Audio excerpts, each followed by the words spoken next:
배기 시스템에서 가장 중요한 거는 단순하게 배기 시스템이 결함이 생겼다고 해서 특별한 사례, 그러니까 예를 들면 막힘이나 아니면 뭐 결로, 너는 이제 파손으로 인한 출력 저하라든지 아니면 차가 잘 안 나가는 경우의 수는 되게 드물어요.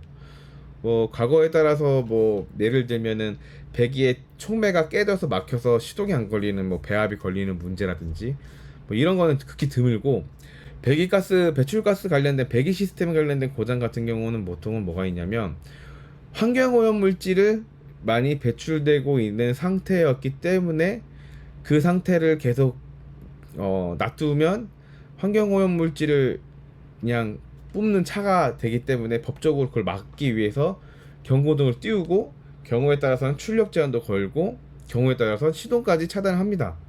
즉 중요한 건 뭐냐면 효율 성능도 효율 성능이지만 배출가스는 효율과 성능을 이제 오히려 역행하는 거죠. 효율과 성능은 엉망이에요. 효율과 성능은 중요시가 않아. 배출가스는 뭐냐면 환경만 중요한 겁니다. 환경.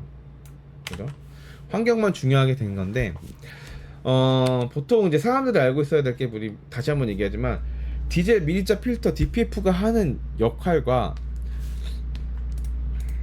SCR이 하는 역할은 엄연히 다릅니다.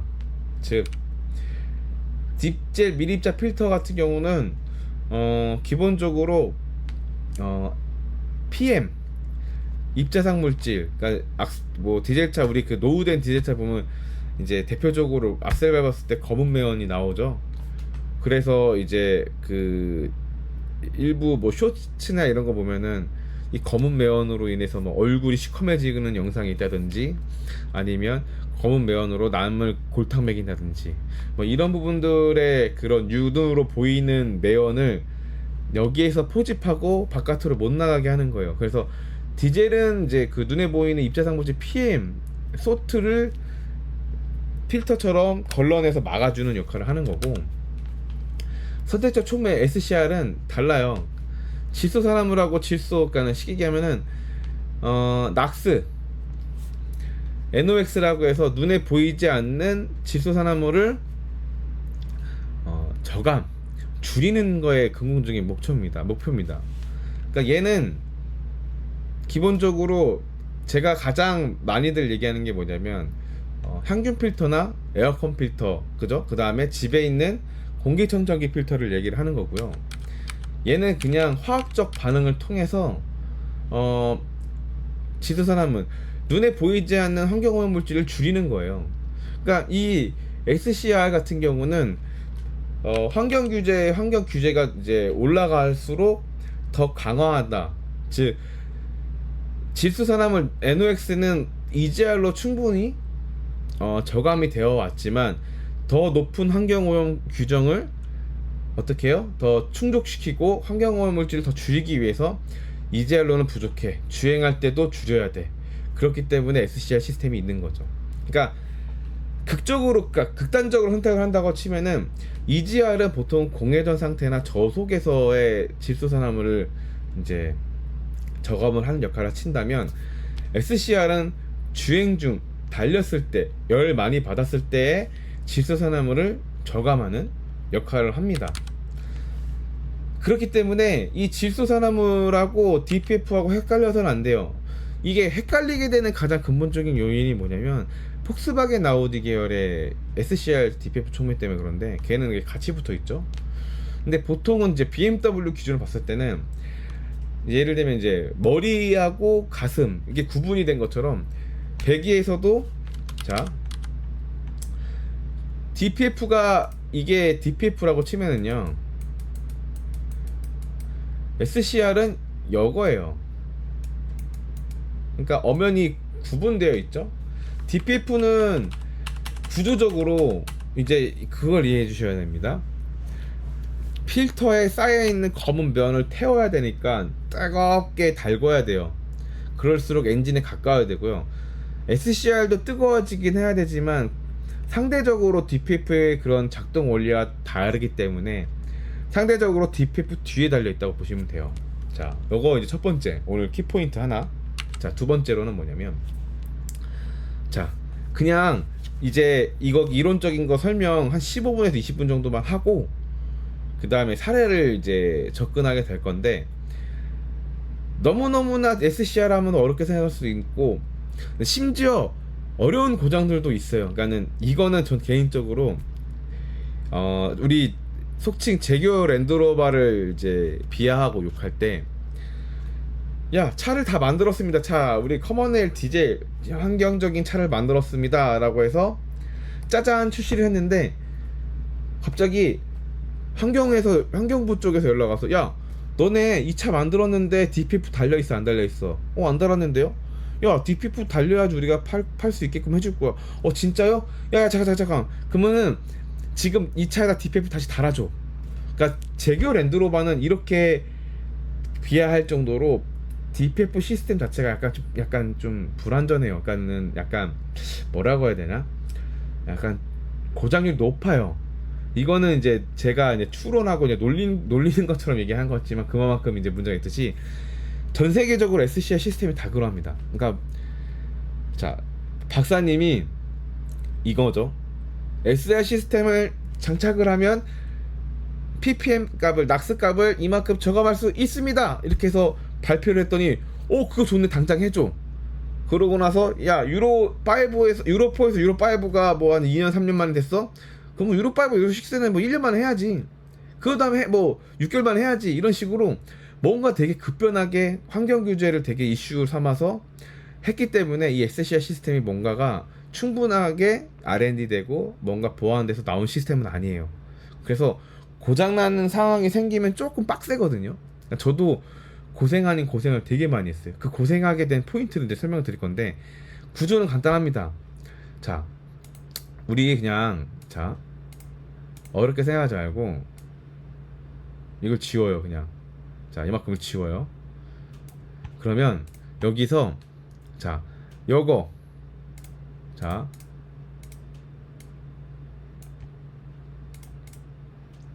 19번 뭐예요? 센서죠. 그 다음에 15번 뭐예요? 센서죠. 그죠? 19번은 질소 산화물 센서 낙스 센서가 앞에 있고요.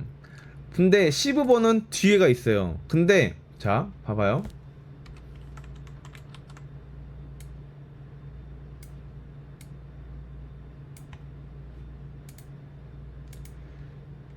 주황색 잘 안 보인다. 오케이. 아니 그냥 간단하게 이 녹색에 있는 게 뭐 잘은 모르겠지만 15번 잘 안 보이죠? 16번. 16번이 뭐예요? 여기 있구나. 16번이 SCR 촉매래요. 그죠? 그냥 질소산화물 낙스가 SCR 전에 그 낙스 값이 측정이 되고, 그러니까 배출가스의 양이 측정이 되고 촉매를 거쳐서 그 배출가스가 어떻게 나와야 되겠어요? 그냥 19번보다 15번보다 더 적게 나와야 되잖아요. 예를 들면 여기서 우리가 물로 생각합시다. 정수기예요. 시커먼 물이 정수기 필터를 거치고 나가니까 깨끗한 물이 되었다. 이 시스템이 이게 끝입니다. 그냥 고장의 판단 조건은 더러운 물이 정수기 필터를 거치고 나니까 물이 깨끗해졌네요. 잠깐만요. 근데 고장나는 게 뭐가 있겠어요? 앞에 있는 정수기 필터가 더러웠는데 뭐야, 뒤에도 더럽게 나와? 그러면 얘 필터 망가졌네? 이러면 고장 코드가 나오겠죠? 또는 얘는 더럽게 나오고 얘는 깨끗하게 나오는 경우도 있고, 뭔가가 어쨌든 간에 중요한 게 여기가 더 뜨겁고 더럽고 여기는 좀 덜 뜨겁고 여기는 깨끗할 거 아니에요. 근데 구조적으로는 보면은 촉매가 있으면 여기에 뭐가 분사를 하잖아요. 그냥 분사하는 건 우리가 요소수를 보충하잖아요. 그럼 요소수가 열로 쏘는구나, 딱 여기까지예요. 그죠? 이러면 좀 쉽죠? 그럼 다시 다 지워볼게요. 그러면 그거를 관장하는 SCR 모듈과 엔진 컴퓨터와 그 다음에 이제 요소수를 쏘는 라인에 뭐 어떠한 구조적인 복잡함이 나오는 거고 그런 겁니다. 그래서 시스템 원리는 다예요. 네. 아시겠죠? 자, 우리가 순치적으로 이제 좀 러프하게 한번 봅시다. 촉매가 있고요. 계량 모듈이 뭐냐면 그냥 인젝터예요. 요소수를 이제 보충을 했을 때 요소수가 열로 이렇게 쭉 들어가서 여기서 분사를 하면 촉매기를 거쳐가지고 배출되는 거예요. 이 시스템이 답니다. 되게 어렵게 생각할 수가 있어요. 그래서 고장의 요소는 간단합니다. 얘가 정수기 필터가 망가져서 낙스세 값을 높게 나오게 한다든지, 아니면 이 센서 값이 뭐 제대로 된 뭐 피치를 안다든지, 아니면 정수기 필터가 고장이 났다 쳐. 그러면 촉매가 고장 난 거야? 아니면은 여기에서 이제 환원하는 요소수 시스템이 압력이 낮아서 분사를 못 하거나, 아니면 펌프가 고장 나서 안 나오거나, 또는 요소수가 없거나 노즐이 막혔거나 뭐 그런 거가 아니겠어요? 이게 다예요. 자, 그럼 조금만 더 이제 좀 디테일하게 가자고요. 조금만 더 디테일하게 가다 보면은 간단해요. 자, 이제 여기에서 이거를 이해하기 전에 뭘 이해를 해야 되냐면, 자, 펌프를 이해해야 돼요. 요소수 펌프. 그러니까 요소수 펌프의 특징은 뭐겠어요? 이런 말 들어봤어요? 우리 요소수 대란이 나왔을 때 가장 많이들 했던 것 중에 하나가 물을 넣었다. 경우에 따라서 뭐 오줌 넣었다라는 얘기 들었어요? 아니면 암모니아 술을 넣었다고 막 얘기 들었어요? 네, 맞아요. 그냥 물이에요, 물.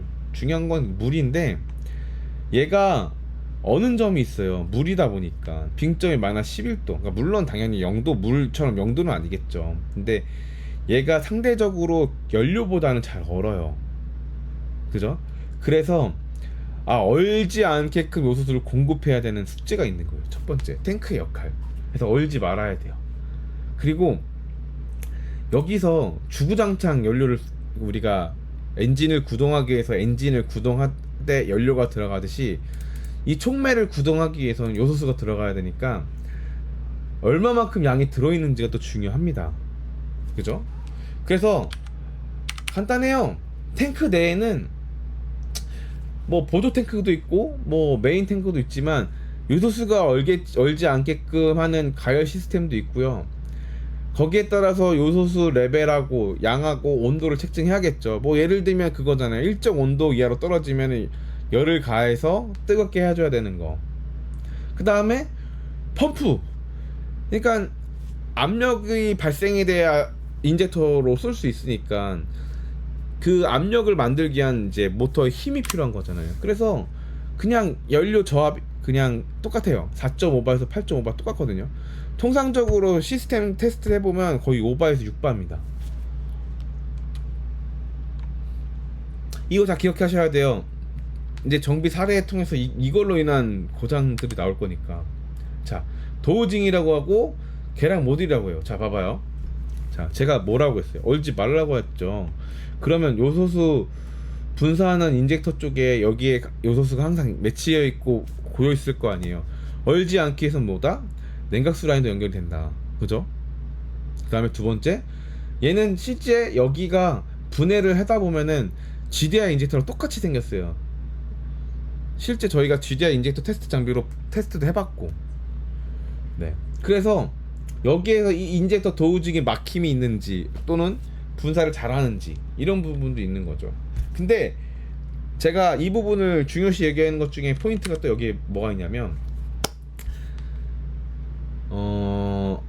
혼합기. 그러니까 예를 들면은 요소수 액체의 비중이라는 게 있어요. 그러니까 물하고 지금 보면은 여기 있죠. 화합물인데 예를 들면은 이 비중 자체가 31.8에서 33.4에 나와야 된대요. 그러니까 이게 요소수 상태의 이제 비중을 측정하는 건데, 여기에서 혼합물 자체가 비중이 높아지는 상황이 생긴 적을 봤어요.